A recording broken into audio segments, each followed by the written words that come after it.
ಹೀಗೆ ಕಾಂಗ್ರೆಸ್ ಶಾಸಕರಿಗೆ 50 ಕೋಟಿ ರೂಪಾಯಿ ಆಫರ್ ವಿಚಾರವಾಗಿ ಸಿದ್ದರಾಮಯ್ಯ ಆರೋಪಕ್ಕೆ ಬಸವರಾಜ ಬೊಮ್ಮಾಯಿ ಅವರು ಕೂಡ ತಿರುಗೇಟನ್ನ ಕೊಟ್ಟಿದ್ದಾರೆ.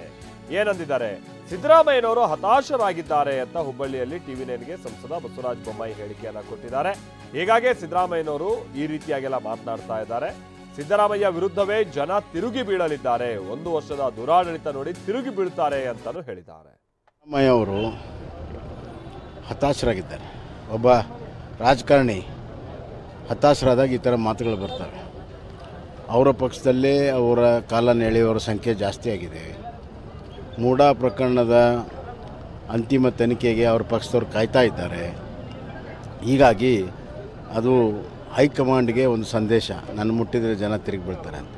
ಆದರೆ ಅವರು 1.5 ವರ್ಷದ ದುರಾಡಳಿತವನ್ನು ನೋಡಿದಾಗ ಜನ ತಿರುಗಿ ಬೀಳೋದು ಅವ್ರ ಮೇಲೆ, ಬೇರೆಯವ್ರ ಮೇಲೆ ಅಲ್ಲ. ಹೀಗಾಗಿ ಅದೆಲ್ಲ ಗೊತ್ತಿದೆ ಅವ್ರಿಗೆ. ಹತಾಶರಾಗಿ ಈ ಥರ ಮಾತುಗಳು ಬರ್ತಾರೆ. ಸಿದ್ದರಾಮಯ್ಯ ಅವರು